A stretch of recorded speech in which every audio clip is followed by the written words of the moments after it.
नमस्कार दोस्तों, कैसे हो आप सभी। आई होप कि आप अच्छे होंगे, आपकी पढ़ाई अच्छे से चल रही होगी। आज हम 12th के स्टूडेंट्स के लिए फिजिक्स से रिलेटेड वीडियो लेकर आए हैं। इस वीडियो में हम 6th चैप्टर विद्युत चुंबकीय प्रेरण से संबंधित एक और महत्वपूर्ण टॉपिक प्रत्यावर्ती धारा जनित्र, इस चैप्टर का अंतिम टॉपिक लेकर आए हैं। विद्यार्थियों, इस वीडियो में हम प्रत्यावर्ती धारा जनित्र के बारे में संपूर्ण जानकारी प्राप्त करने वाले हैं। सबसे पहले यहां पर हम बात करेंगे कि प्रत्यावर्ती धारा जनित्र होता क्या है, यह किस सिद्धांत पर काम करता है। इसके पश्चात इसकी बनावट देखेंगे। इसके द्वारा उत्पन्न प्रेरित विद्युत वाहक बल का सूत्र यहां पर देखने वाले हैं। साथ में समय के साथ में प्रेरित विद्युत वाहक बल और प्रेरित धारा का ग्राफ यहां पर समझने वाले हैं, देखने वाले हैं।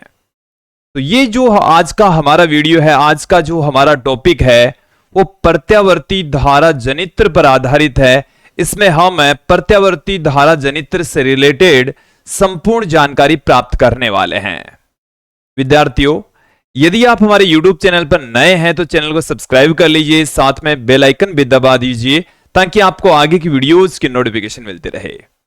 अब मैं इस वीडियो को स्टार्ट करता हूं। देखिए, प्रत्यावर्ती धारा जनित्र हम एक एक करके समझेंगे कि प्रत्यावर्ती धारा क्या होती है और जनित्र क्या होता है। तो देखिए, सबसे पहले हम बात करते हैं प्रत्यावर्ती धारा है क्या, प्रत्यावर्ती धारा किसे कहते हैं। तो देखिए, धारा के बारे में तो हमने तीसरे चैप्टर के अंदर पढ़ लिया था। विद्युत धारा, आवेश प्रवाह की जो दर होती है उसको हम विद्युत धारा कहते हैं। विद्युत धारा को I से लिखते हैं और आवेश प्रवाह की जो दर होती है उसी को हम विद्युत धारा कहते हैं। ओके, अब ये जो विद्युत धारा है, ये दो प्रकार की होती है। एक हमारे पास में है दिष्ट धारा, जो कि हमने तीसरे चैप्टर में पढ़ी है, और दूसरा जो इसका प्रकार है वो है प्रत्यावर्ती धारा, जो कि हम अगले चैप्टर में इसके बारे में विस्तृत अध्ययन करने वाले हैं। तो जो धारा है वो दो प्रकार की होती है, दिष्ट धारा और प्रत्यावर्ती धारा। दिष्ट धारा, जिसको हम अंग्रेजी में डायरेक्ट करंट कहते हैं, शॉर्ट में इसको डीसी कहा जाता है, इसको अल्टरनेटिंग करंट, इसको एसी कहा जाता है। दिष्ट धारा किससे कहते हैं कि ऐसी विद्युत धारा जो समय के साथ में दिशा अपरिवर्तित रखती हो, जिसकी दिशा समय के साथ में चेंज नहीं होती, जिसकी ध्रुवता समय के साथ में नहीं बदलती है, तो उस धारा को हम दिष्ट धारा कहते हैं। ऐसी धारा जिसमें जो धारा की वैल्यू है वो समय के साथ में चेंज नहीं होती है, तो उस धारा को हम दिष्ट धारा कहते हैं। फिर बात करते हैं प्रत्यावर्ती धारा, अल्टरनेटिंग करंट की। तो अल्टरनेटिंग करंट एक ऐसा करंट होता है जिसमें धारा की वैल्यू है वो समय के साथ में आवर्ती रूप से बदलती है। तो देखिए, इसका मैं एक एग्जांपल आपके सामने रख देता हूं। जैसे ये हमारे पास में कोई प्रत्यावर्ती धारा है, इसका मान धनात्मक ऋणात्मक धनात्मक ऋणात्मक इस तरीके से चलता है, धनात्मक ऋणात्मक धनात्मक ऋणात्मक। ये हमने ले ली धारा एक तरफ और दूसरी तरफ हमने ले लिया समय। तो ऐसी विद्युत धारा जिसका मान है अल्टरनेटिव तरीके से कंटिन्यूअसली धनात्मक ऋणात्मक होता है, तो उस धारा को हम प्रत्यावर्ती धारा कहते हैं, अल्टरनेटिंग करंट कहा जाता है। तो यहां पर दोनों जो धाराएं हैं उसमें क्लियर हो जाना चाहिए, अंतर स्पष्ट हो जाना चाहिए कि प्रत्यावर्ती धारा एक ऐसी विद्युत धारा होती है जिसकी दिशा समय के साथ में चेंज होती है, इसका मान और दिशा लगातार चेंज होता रहता है, आवर्ती रूप से बदलता रहता है, तो उस धारा को हम प्रत्यावर्ती धारा कहते हैं। हमारे पास में जो जनित्र क्या होता है? जनित्र एक ऐसा उपकरण होता है जो यांत्रिक ऊर्जा को विद्युत ऊर्जा में कन्वर्ट करता है। जनित्र किसे कहते हैं? जनित्र एक ऐसा उपकरण है जो यांत्रिक ऊर्जा को, कौन सी ऊर्जा हमारे पास में है? यांत्रिक ऊर्जा, और उस यांत्रिक ऊर्जा को किस में कन्वर्ट करता है? विद्युत ऊर्जा में रूपांतरित करता है। तो ऐसा उपकरण जो यांत्रिक ऊर्जा को विद्युत ऊर्जा में बदल दे, यांत्रिक ऊर्जा को किस में बदल दे, विद्युत ऊर्जा में रूपांतरित कर दें, जनित्र कहलाता है। इसको अंग्रेजी में जनरेटर कहते हैं। तो जनरेटर का काम है यांत्रिक ऊर्जा को विद्युत ऊर्जा में बदलने वाला उपकरण। तो यहां तक आपको समझ में आ जाना चाहिए प्रत्यावर्ती धारा क्या चीज होती है और धारा जनित्र क्या चीज होती है। ठीक है, प्रत्यावर्ती धारा और जनित्र को मैंने अलग अलग स्पष्ट कर दिया है। अब मैं आपको एकदम पूरा प्रत्यावर्ती जो धारा है, धारा जनित्र है, वो क्या होता है इसके बारे में आपके सामने रख देता हूं। तो प्रत्यावर्ती धारा जनित्र एक विद्युत चुंबकीय उपकरण होता है जो यांत्रिक ऊर्जा को विद्युत ऊर्जा में प्रत्यावर्ती धारा उत्पन्न करने वाली विद्युत ऊर्जा में कन्वर्ट करता है।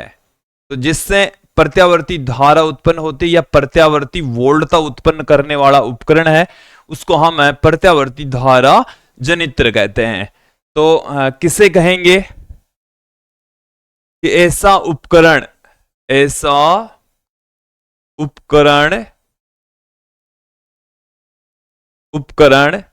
जो यांत्रिक ऊर्जा को, जो क्या करता है, यांत्रिक ऊर्जा होती है, उस यांत्रिक ऊर्जा को प्रत्यावर्ती वोल्टता में बदलता है। प्रत्यावर्ती वोल्टता, या हम कह सकते हैं ये एक तरीके की विद्युत ऊर्जा ही है। ये एक तरीके की है क्या, विद्युत ऊर्जा ही है। तो प्रत्यावर्ती वोल्टता में रूपांतरित कर दें, प्रत्यावर्ती वोल्टता में रूपांतरित कर दें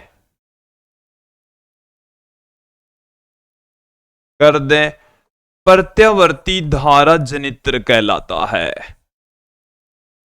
प्रत्यावर्ती धारा जनित्र, प्रत्यावर्ती धारा जनित्र कहलाता है। ओके, ये आपको क्लियर हो जाना चाहिए कि ऐसा उपकरण जो यांत्रिक ऊर्जा को प्रत्यावर्ती विद्युत ऊर्जा में रूपांतरित कर दें, प्रत्यावर्ती धारा जनित्र कहलाता है। अब ये किस सिद्धांत पर काम करता है, इसके सिद्धांत की यहां पर हम बात कर लेते हैं। तो ये देखिए विद्युत चुंबकीय प्रेरण के सिद्धांत पर काम करता है। किसके रूप में, किस सिद्धांत पर काम करेगा, ये विद्युत चुंबकीय प्रेरण के सिद्धांत पर, विद्युत चुंबकीय प्रेरण के सिद्धांत पर यह काम करता है। ये है क्या, विद्युत चुंबकीय प्रेरण का सिद्धांत क्या है, इसे भी आप क्लियर कर लीजिए। ये हमने इस चैप्टर में शुरू से लेकर अब तक पढ़ा है कि विद्युत चुंबकीय प्रेरण का सिद्धांत ये है कि चुंबकीय क्षेत्र से विद्युत का उत्पन्न करना, चुंबकीय क्षेत्र से विद्युत का उत्पन्न करना। और चुंबकीय क्षेत्र से विद्युत कैसे उत्पन्न होती है, चुंबकीय क्षेत्र में परिवर्तन करके, क्या करके, चुंबकीय क्षेत्र में, या हम कह सकते हैं चुंबकीय फ्लक्स में, कि कोई आपके पास में परिपथ है या कुंडली है और उससे रिलेटेड जो चुंबकीय क्षेत्र है या चुंबकीय फ्लक्स है, उसमें जब परिवर्तन होता है तो एक प्रेरित विद्युत वाहक बल उत्पन्न हो जाता है। क्या उत्पन्न हो जाएगा, प्रेरित विद्युत वाहक बल उत्पन्न हो जाएगा। तो यही है विद्युत चुंबकीय प्रेरण का सिद्धांत, जिसमें किसी कुंडली से या किसी परिपथ से संबद्ध जब चुंबकीय क्षेत्र या चुंबकीय फ्लक्स में परिवर्तन होता है तो उस कुंडली के अंदर एक प्रेरित विद्युत वाहक बल उत्पन्न हो जाता है। इस प्रेरित विद्युत वाहक बल से ही प्रेरित धारा प्रवाहित होती है। ठीक है, इसका मतलब है एक वोल्टेज क्रिएट हो जाता है। वो जो वोल्टेज क्रिएट होता है ये किसी वोल्टता स्रोत से उत्पन्न नहीं होता, ये चुंबकीय क्षेत्र में या चुंबकीय फ्लक्स में परिवर्तन की वजह से उत्पन्न होता है। तो ऐसे सिद्धांत को हम विद्युत चुंबकीय प्रेरण का सिद्धांत कहते हैं।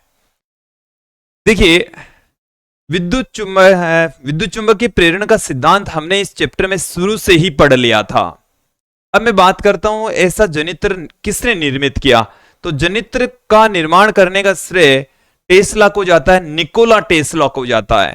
तो जनित्र का जो निर्माण करता है, बनाने वाले जो वैज्ञानिक हैं, निर्माणकर्ता, वो है निकोला टेस्ला। निकोला टेस्ला एक महान वैज्ञानिक रहे हैं और इन्हीं के नाम पर ही चुंबकीय क्षेत्र का मात्रक टेस्ला रखा गया है। एक महान वैज्ञानिक रहे हैं निकोला टेस्ला, जिन्होंने प्रत्यावर्ती धारा जनित्र का निर्माण किया। तो यहां तक क्लियर हो गया होगा कि प्रत्यावर्ती धारा जनित्र क्या है, ये किस सिद्धांत पर काम करता है। अब मैं बात करता हूं कि प्रत्यावर्ती धारा जनित्र का निर्माण कैसे करेंगे। तो देखिए, इसके लिए हम अगले पेज की ओर बढ़ते हैं। बनावट। तो देखिए विद्यार्थियों, इसमें दो चुंबक होते हैं, दो इस तरीके के चुंबक होंगे। बनावट मैं आपके सामने पुट कर रहा हूं।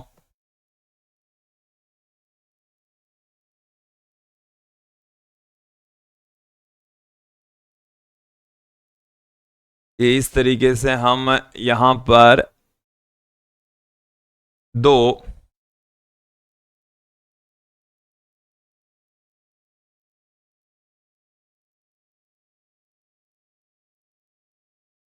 यहां पर ले लेता हूं मैं एक कुंडली,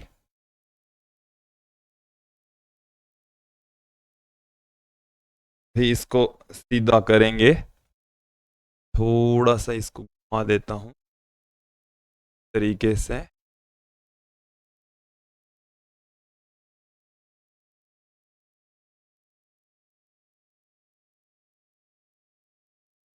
देखिए, ये हमारे पास में दो चुंबक हैं। इसको अच्छे से एक बार समझ ले में कि प्रत्यावर्ती धारा जनित्र में दो शक्तिशाली चुंबकों के द्वारा एक समान चुंबकीय क्षेत्र उत्पन्न किया जाता है। तो यहां पर एक समान चुंबकीय क्षेत्र इस डायरेक्शन में उत्पन्न कर लेते हैं, एन से एस की ओर एक समान चुंबकीय क्षेत्र उत्पन्न हो जाता है। अब हम क्या कर रहे हैं, इसके बीच में एक कुंडली रखते हैं। वो जो कुंडली हमारे पास में है वो एक आयताकार कुंडली होती है। कैसी कुंडली होती है? आयताकार कुंडली होगी। और ये जो कुंडली है, इसके ऊपर विद्युत रुद्ध तांबे के तार लिपटे होते हैं, जिसे हम आर्मेचर कहते हैं। जिसे क्या कहा जाता है? आर्मेचर कहा जाता है।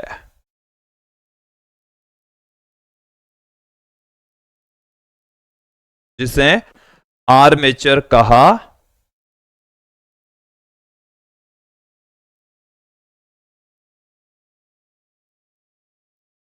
ये दो धात्विक ब्रश होते हैं और यहां से इन दोनों तारों के बीच में हम एसी ईएमएफ प्राप्त करते हैं। इन दोनों पॉइंट्स के बीच में हम एसी प्रेरित विद्युत वाहक बल प्राप्त करते हैं। एक बार इस डायग्राम को थोड़ा सा समझ लीजिए। मोटा मोटा मैंने ब्लॉक डायग्राम बनाया है। तो देखिए, किसी प्रत्यावर्ती धारा जनित्र के अंदर प्रमुख भाग, इन भागों के बारे में भी यहां पर मैं चर्चा कर रहा हूं। पहला जो भाग है वो हमारे पास में है चुंबक। इसमें एक समान चुंबकीय क्षेत्र उत्पन्न करने के लिए दो चुंबक लगाए जाते हैं। एक एन है, दूसरा सिरा एस है। एन से एस की ओर एक समान चुंबकीय क्षेत्र यहां पर उत्पन्न होता है। इतनी चीज क्लियर हो गई। तो इसमें शक्तिशाली चुंबक होते हैं। पहला काम तो, पहला भाग तो इसका क्या है? चुंबक। दूसरा इसका भाग है आर्मेचर। दूसरा भाग इसका क्या है? दूसरा भाग है इसका आर्मेचर। आर्मेचर, आर्मेचर क्या चीज है? ये जो आप कोयल देख रहे हैं यहां पर, इसको मैं नाम देता हूं पी, क्यू, आर और एस। एक कुंडली है P Q R S, P Q R S. ये जो कुंडली है ये आर्मेचर है, आयताकार कुंडली है, एल्यूमिनियम की होती है, लेकिन इसके ऊपर विद्युत रुद्ध तांबे के तार लिपटे होते हैं। इस आयताकार कुंडली के ऊपर क्या लिपटे होंगे? विद्युत रुद्ध तांबे के तार इस पर लिपटे होंगे। ठीक है। तो इसके ऊपर विद्युत रुद्ध तांबे के तार इस तरीके से बहुत सारे इसमें फेरे हैं। हम कंसीडर करके चलेंगे कि इसमें एन फेरे हैं। कितने फेरे मौजूद हैं? कैपिटल एन फेरे इसके अंदर मौजूद है। तो आर्मेचर एक एल्यूमिनियम की बनी हुई आयताकार कुंडली होती जिस पर विद्युत रुद्ध तांबे के तार लिपटे होते हैं। ठीक है। तीसरा इसका जो पार्ट है वो हमारे पास में है सर्पी वलय। इनको हम बोलते हैं सर्पी वलय। सर्पी वलय, ये जो सर्पी वलय है, इसमें सर्पी वलय में एक तो ये है S1 और एक S2। ये एक खोखला बेलनाकार भाग होता है। जब ये घूमती है, देखो ये अभी इसकी बनावट जब हम देखेंगे तो मैं आपको क्लियर कर दूं कि ये वाली जो आर्मेचर है ये इस तरीके से घूमेगी किसी कोणीय वेग ओमेगा से। जब ये घूमती है तो ये दोनों तार एक दूसरे पर लिपटे नहीं, इन एक दूसरे पर लिपट जाएंगे यदि ऐसे ही होंगे तो। एक दूसरे पर लिपटे नहीं, इसके लिए क्या करते हैं, दो यहां पर बेलनाकार भाग जोड़कर रखते हैं जिसे हम सर्पी वलय कहते हैं। जिसे क्या कहा जाता है, ये दोनों बेलन है वो इसके साथ में ही, कुंडली के साथ में ही घूमते जाएंगे। अब इनसे बहने करंट बहेगी, जब ये घूमेगा तो इसमें से करंट बहेगी। उस करंट को प्राप्त करने के लिए दो यहां पर ब्रश लगे होते हैं। क्या लगे होते हैं? दो ब्रश लगे होंगे जिसको हम धात्विक ब्रश कहते हैं। ये जो आप देख रहे हैं ये धात्विक ब्रश हैं। धात्विक ब्रश एक बार आप देखें, ये जो ब्रश है इसको नाम देता हूं मैं B1, इसको नाम दे देता हूं B2। ये धातु की बनी हुई है। ये काहे की बनी हुई है? धातु की बनी हुई है, जिसको हम B1 और B2 से पुट कर रहे हैं। B1 और B2 से पुट कर रहे हैं। धात्विक ब्रश को हमने B1 B2 से पुट किया है। सर्पी वलय जिसको हमने S1 और S2 से रिप्रेजेंट किया है। किससे लिखा है? S1 और S2 से, दोनों बेलनाकार भाग होते हैं। ये जो चुंबक है इसके अंदर एक शक्तिशाली चुंबकीय क्षेत्र उत्पन्न होगा और एक समान चुंबकीय क्षेत्र उत्पन्न होगा, B उत्पन्न होगा। एक बार इसकी बनावट को पुनः समझ लीजिए कि किसी प्रत्यावर्ती धारा जनित्र के अंदर दो शक्तिशाली चुंबक होते हैं जो कि एक समान चुंबकीय क्षेत्र उत्पन्न करते हैं, जो कि इधर उत्पन्न करेंगे। यहां पर इसकी जो डायरेक्शन होगी वो इस डायरेक्शन से इस डायरेक्शन की ओर होगी और चुंबकीय क्षेत्र B उत्पन्न करेंगे। ये जो आप PQRS एक कुंडली देख रहे हैं इसको हम कहते हैं आर्मेचर। क्या है ये? आर्मेचर है। आयताकार होती है, एल्यूमिनियम की बनी होती है और इसके ऊपर विद्युत रुद्ध तांबे के तार लिपटे होते हैं। विद्युत रुद्ध का मतलब है जो तांबे के तार होंगे या तो उनके ऊपर कवर चढ़ा होगा या उनके ऊपर पॉलिश, जो पॉलिश होती है वो की हुई होगी, कुछ अलग पॉलिश की हुई होगी। तो ये जो आर्मेचर आप देख रहे हैं PQRS के रूप में हमने लिखा है, एल्यूमिनियम की बनी होगी, आयताकार होती है, विद्युत रुद्ध तांबे के तार इसके ऊपर लिपटे होते हैं और हम वो जो तारों की संख्या है, फेरों की संख्या, उसको हम N लेकर चलेंगे। कितने फेरे मौजूद हैं? N फेरे मौजूद हैं। दोनों तार एक दूसरे पर लिपटे नहीं, इसके लिए हमने यहां पर दो सर्पी वलय लगाए हैं। क्या लगाए हैं? सर्पी वलय, जिसको हमने S1 और S2 से लिखा है। सर्पी वलयों को हमने किससे पुट किया है? S1 तथा S2 से यहां पर लिखा है। फिर हमारे पास में इन सर्पी वलयों से धारा प्राप्त करने के लिए दो ब्रश यहां पर लगे हुए हैं, धातु के बने हुए हैं, इसलिए इनको कहा जाता है धात्विक ब्रश। क्या कहा जाता है? धात्विक ब्रश कहा जाता है, जो कि B1 B2 के रूप में है। किस रूप में है? B1 B2 के रूप में। तो ये रही है बनावट। विद्यार्थियों, मैंने यहां पर थ्योरी पुट नहीं करवाई है। यदि आपको इस टॉपिक से संबंधित या इस चैप्टर से संबंधित संपूर्ण हैंड रिटन नोट्स चाहिए तो आप हमें इस नंबर पर व्हाट्सएप करें। कॉल नहीं करना है, केवल व्हाट्सएप करना है, या आप हमारी एप्लीकेशन को गूगल प्ले स्टोर से डाउनलोड करके भी प्राप्त कर सकते हैं। ये हमारी एप्लीकेशन है जो कि आप गूगल प्ले स्टोर से डाउनलोड कीजिए। इसके ऊपर आपको कक्षा 9 से लेकर कक्षा 12 तक hand written notes, Hindi medium, English medium, videos के कोर्स, इसके अलावा यदि आप नीट की प्रिपरेशन कर रहे हैं, आईआईटी की तैयारी कर रहे हैं, नर्सिंग से रिलेटेड प्रिपरेशन कर रहे हैं, या आप लैब असिस्टेंट की प्रिपरेशन कर रहे हैं, तो आपके लिए जो हमारा ऐप है वो काफी यूजफुल होगा, जिसमें आपको हैंड रिटन नोट्स के साथ में वीडियोस के कोर्स भी अवेलेबल होने वाले हैं और बहुत ही कम प्राइस में, मिनिमम प्राइस के अंदर हम आपको प्रोवाइड करवा रहे हैं। विद्यार्थियों आगे बढ़ते हैं इस वीडियो में। आगे मैं आपको यह समझाना चाह रहा हूं कि यह कैसे काम करता है, इसकी कार्यविधि क्या है। इसकी कार्यविधि को हम थोड़ा सा समझ लेते हैं। कार्यविधि को समझने के लिए आप देखें कैसे काम करता है। देखिए विद्यार्थियों, इस आर्मेचर को घुमाया जाता है। मैं आपको क्या बताने जा रहा हूं विद्यार्थियों, कार्यविधि बताने जा रहा हूं। क्या बताने जा रहा हूं? कार्यविधि। इस कार्यविधि को आप समझे। सबसे पहले क्या होता है, आर्मेचर को घुमाया जाता है। आर्मेचर को क्या करते हैं? आर्मेचर को घुमाते हैं। और देखिए इसको घुमाने का जो वेग है, कोणीय वेग, वो हमने लिया है ओमेगा कोणीय वेग। किस वेग से घुमा रहे हैं? ओमेगा कोणीय वेग से इसको घुमाया जा रहा है। जब ये घूमता है तो इसमें से गुजरने वाली, इस आर्मेचर से गुजरने वाली चुंबकीय क्षेत्र रेखाओं की संख्या में परिवर्तन आता है। चुंबकीय क्षेत्र रेखाओं की संख्या, चुंबकीय क्षेत्र रेखाओं की संख्या बदलती है। चुंबकीय क्षेत्र रेखाओं की संख्या में परिवर्तन होता है विद्यार्थियों, इसमें बदलाव आता है। इनमें बदलाव आता है, चुंबकीय क्षेत्र रेखाओं की संख्या में बदलाव आता है। और जब चुंबकीय क्षेत्र रेखाओं की संख्या में बदलाव आता है, इसका मतलब चुंबकीय क्षेत्र बदलता है। चुंबकीय क्षेत्र बदलता है, या आप कह सकते हैं चुंबकीय फ्लक्स के मान में परिवर्तन आता है। इसमें परिवर्तन आता है, चुंबकीय फ्लक्स के मान में परिवर्तन आता है। और जब चुंबकीय क्षेत्र या चुंबकीय फ्लक्स में परिवर्तन होता है तो फैराडे के नियम से हम ये जानते हैं कि उस कुंडली में या परिपथ में प्रेरित विद्युत वाहक बल उत्पन्न हो जाता है। क्या उत्पन्न हो जाता है? प्रेरित विद्युत वाहक बल उत्पन्न हो जाता है। ओके, क्या क्रिएट हो जाएगा? प्रेरित विद्युत वाहक बल उत्पन्न हो जाता है। ओके, तो यहां तक आपको क्लियर हो जाना चाहिए ये प्रेरित विद्युत वाहक बल क्यों उत्पन्न होगा।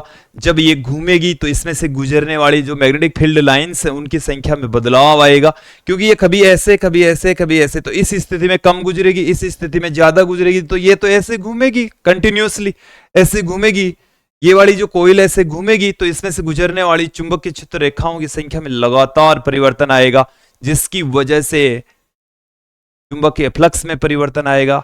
इस कुंडली के सिरों पर प्रेरित विद्युत वाहक बल उत्पन्न हो जाएगा, और वो हम इन दोनों वलयों के सिरों पर प्राप्त कर लेते हैं। प्रत्यावर्ती प्रेरित विद्युत वाहक बल यहां पर क्रिएट होगा। ईएमएफ का मतलब है इलेक्ट्रोमोटिव फोर्स, प्रेरित विद्युत वाहक बल। ओके, ये प्राप्त होने वाला है। अब कितना प्राप्त होगा उसका सूत्र यहां पर देखेंगे कि प्रत्यावर्ती धारा जनित्र में उत्पन्न प्रेरित विद्युत वाहक बल का सूत्र क्या होगा। तो देखिए यहां पर एक थीटा का मामला आएगा, उसको मैं यहीं पर क्लियर कर देता हूं।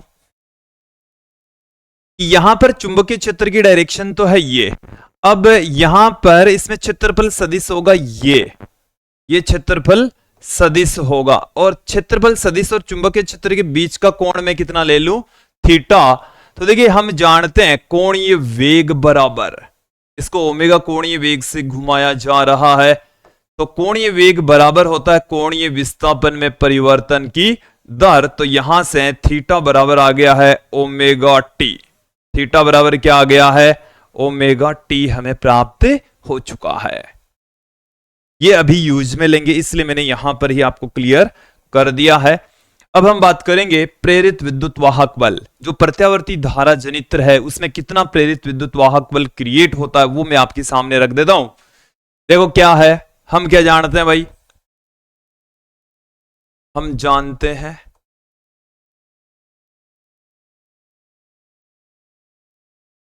प्रेरित विद्युत वाहक बल या चुंबकीय क्षेत्र की तीव्रता या चुंबकीय फ्लक्स देखो सारे मैं आपके सामने एक एक करके पुट करूंगा। सबसे पहले हम बात कर लेते हैं चुंबकीय फ्लक्स। चुंबकीय फ्लक्स को हम फाई बी से, जो कि B vector dot A vector के बराबर होता है, इसको हम B A cos theta put कर सकते हैं, जिसे हम B A cos omega t भी लिख सकते हैं।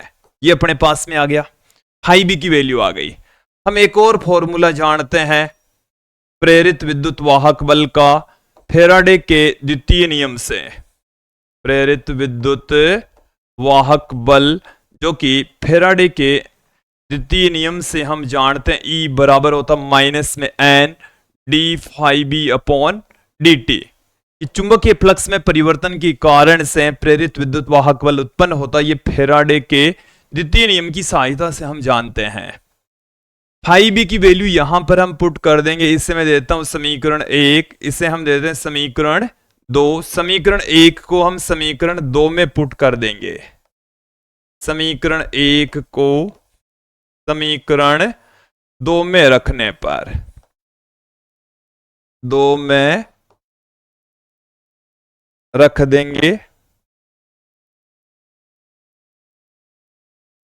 2 में रखने पर रखेंगे तो क्या आ जाएगा हमारे पास में E बराबर माइनस में n D by D T, यहां से B A cos omega T.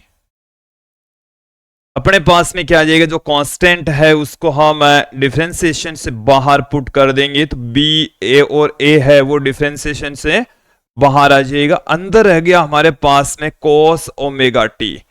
अब देखिए कोस ओमेगा टी का जो डिफरेंशिएशन है वो क्या होता है, माइनस में एन बी ए, फिर कोस ओमेगा टी का डिफरेंशिएशन होता है माइनस साइन ओमेगा टी, और ओमेगा टी का अवकलन करके इससे गुणा कर देंगे तो ओमेगा इसके गुणा में आ गया। कोस ओमेगा टी का अवकलन क्या होता है पहले समझ लीजिए। कोस ओमेगा टी का होता है साइन ओमेगा टी, और फिर फलन के अंदर जब फलन होता तो उसका अवकलन करके गुणा कर देते, तो ओमेगा टी का आप अवकलन करेंगे तो ओमेगा आएगा, जो इसके गुणा में हम पुट कर देते हैं। तो अपने पास में क्या आ गया, प्रेरित विद्युत वाहक बल का सूत्र माइनस माइनस प्लस हो गया है N A B omega sine omega t, ये आ चुका है। कई बार न्यूमेरिकल क्वेश्चन के अंदर इस पूरे के पूरे सूत्र की आवश्यकता पड़ती है, तो आप इसको ऐसे ही ध्यान में रखें, क्लियर करके रखें।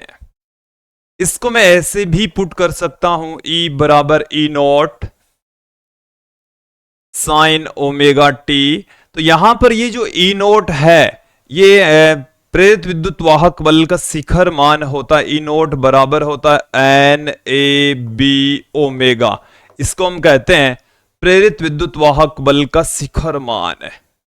प्रेरित विद्युत वाहक बल का अधिकतम मान कह सकते हैं, मैक्सिमम जो मान होता वो यही होता है अधिकतम मान। पहले इसको क्लियर करें, अधिकतम मान का मतलब क्या है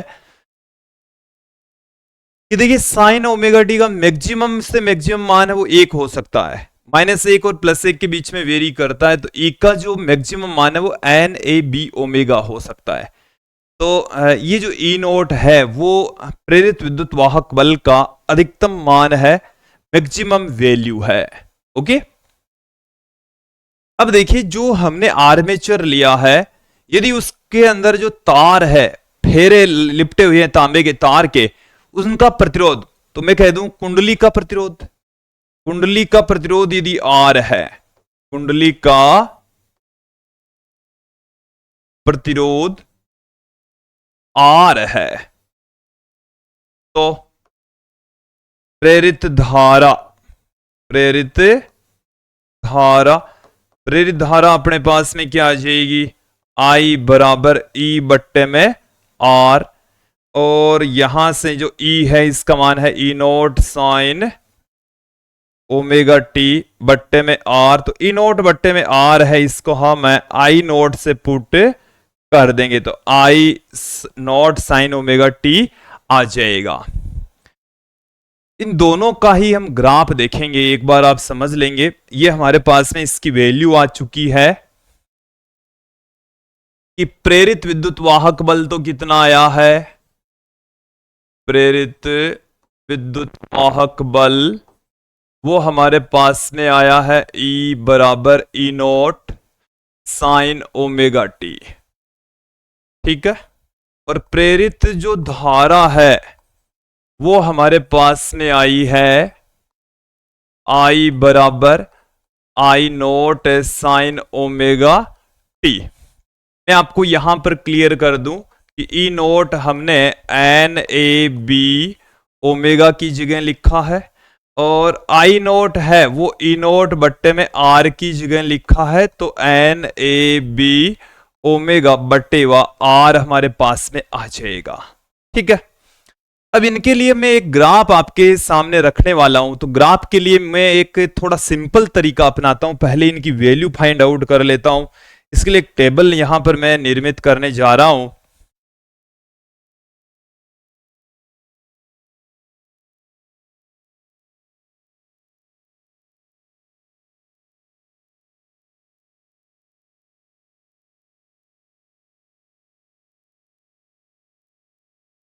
मुझे केवल टेबल ही चाहिए, और इसमें चलिए जैसे जैसे हमारे को जरूरत पड़ेगी वैसे वैसे हम पुट कर लेंगे। इसमें थोड़ा कलर चेंज कर लेता हूं मैं एक बार। देखो यहां पर मैं ले लेता हूं एक तरफ तो एंगल, एक तरफ तो क्या ले लेता हूं मैं, एंगल ले लूंगा। एंगल चाहे तो आप यहां पर भी ले लीजिए, थीटा ले लीजिए, थीटा बराबर 0 डिग्री।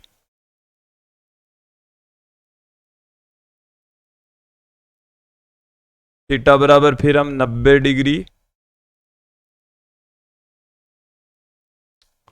या इसकी बजाय मैं यहां पर स्मॉल टी की वैल्यू लेकर चलता हूं।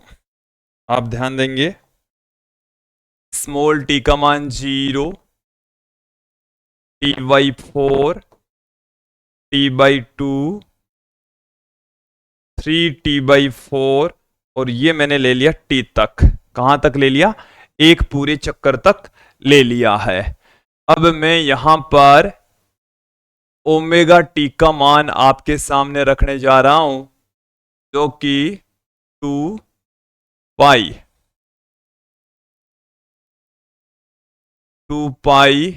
Upon T into small T. Small T भी इसके मल्टीपल में ही है, ये होता है। तो देखिए ओमेगा टी का मान क्या आ जाएगा, यहां पर रखते जाएंगे हम 2 पाई अपॉन में capital T into small T का मान है 0, तो ये मान आ गया 0। ये अपने पास में क्या आएगा 2 pi upon T into T/4, तो टी से टी कैंसिल, 1 2 से 1 2 भी कैंसिल, पाई/2 आ गया। 2/टी इंटू T/2, टी से टी कैंसिल, 2 से 2 कैंसिल, पाई आ गया। फिर 2 pi upon T into 3T/4, यहां से टी से टी कैंसिल, 1 2 से 2 भी कैंसिल, 3 पाई/2 आ गया।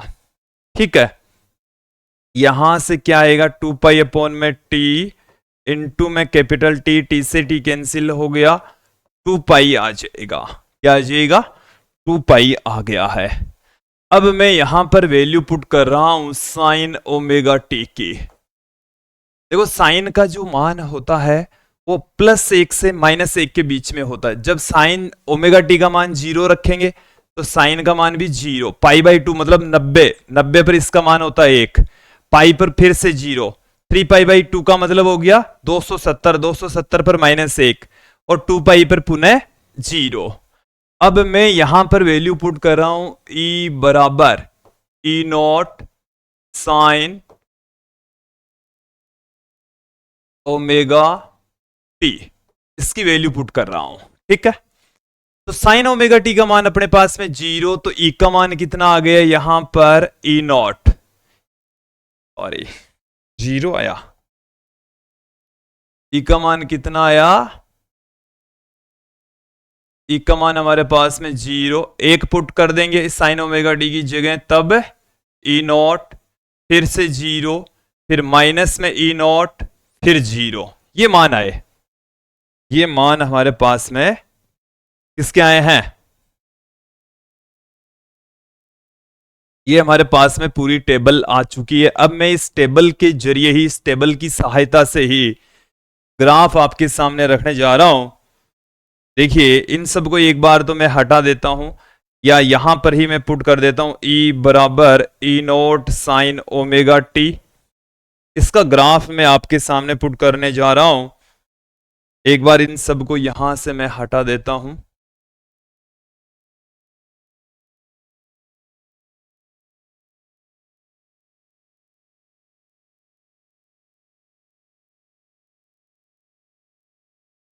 ग्राफ में चलिए,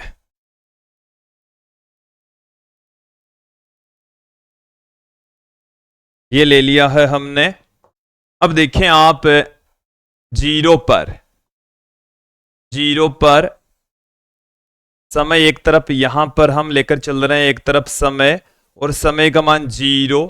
फिर हमारे पास में समय का मान है t/4। फिर हमारे पास में जो समय है वो है t/2। फिर समय है 3t/4, और अंतिम जो समय है वो है कैपिटल T। अब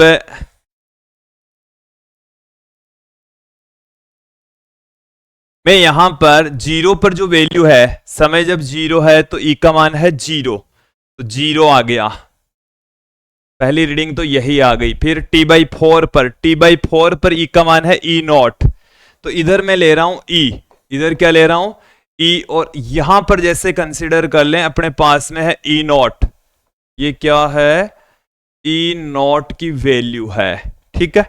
फिर t/2 पर इसका मान है 0। फिर 3t/4 पर इसका मान है माइनस में